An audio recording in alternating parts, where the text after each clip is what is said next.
Hi YouTube, it's Kathy, and this is my weekly entertainment wrap-up for March 12th to 18th. This week I read 3 books, I watched 5 TV shows, I listened to 2 podcasts, and I listened to 1 book.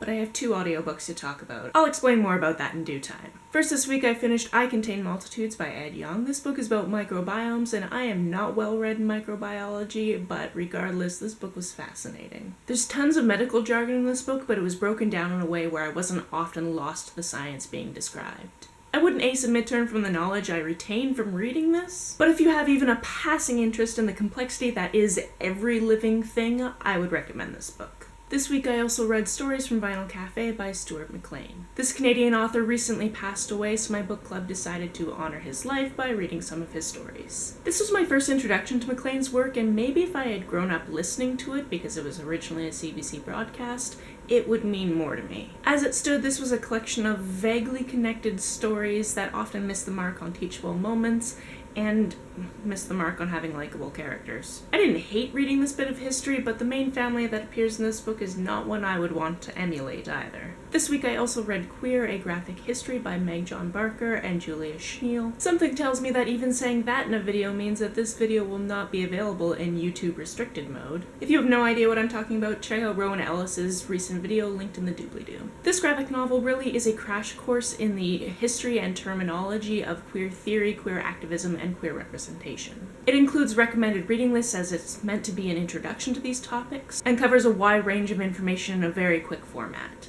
One niggling bit of criticism I had for this graphic novel was that it often tried to point out in the text that everything is not binary, it's not black and white, which is correct, but they only used black and white in the graphic novel. I'm aware that the production cost would have gone up if they included color, but it would have helped to make their point visually.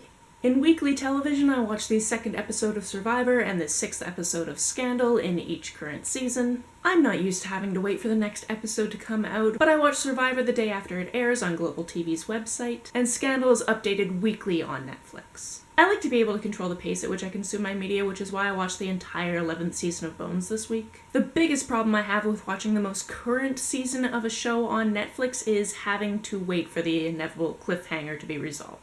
I figured out who the antagonist was going to be, and I thought I had a couple more episodes before the season break, because this season had 22 episodes and I assumed it would have 24. Suddenly I'm trapped, much like our protagonist, waiting for the next season to come out. This week in Making Chad Poop His Pants, we watched The Walking Dead Season 4, Episodes 11 to 15. This part of the show covers stories from different vantage points of the group as they're broken up into smaller groups, and I'm really enjoying it. Sometimes you can see bits of crossover between episodes and characters' stories, and it's fun to try to piece together what's going on.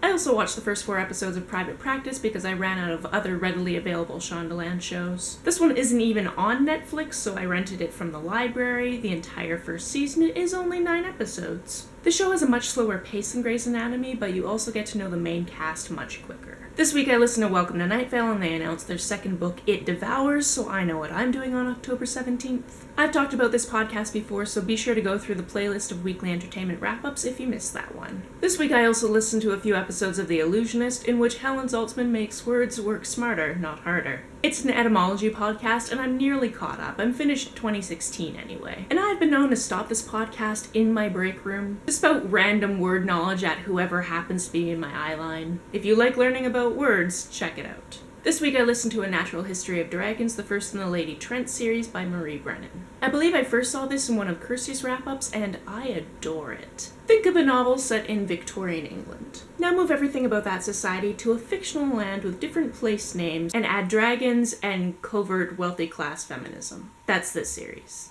Our protagonist, Isabella, is often delightful. The writing is descriptive and sassy, and although I saw a major end-of-the-novel plot point coming from a mile away just because of the logic of how it's written, when it finally happened, it was done with grace and delicacy, in case one didn't catch the incongruity that led to my logical assumption. I'm currently on the waitlist for the next audiobook in the series, and there are at least 3 more books after that, as well as a 3.5, which I haven't looked up because spoilers. While I was in Boston, I finished listening to Cinder by Meyer and completely forgot to add it to my wrap-up. My guess is I've become used to only listening to 1 book a week and didn't check my notes.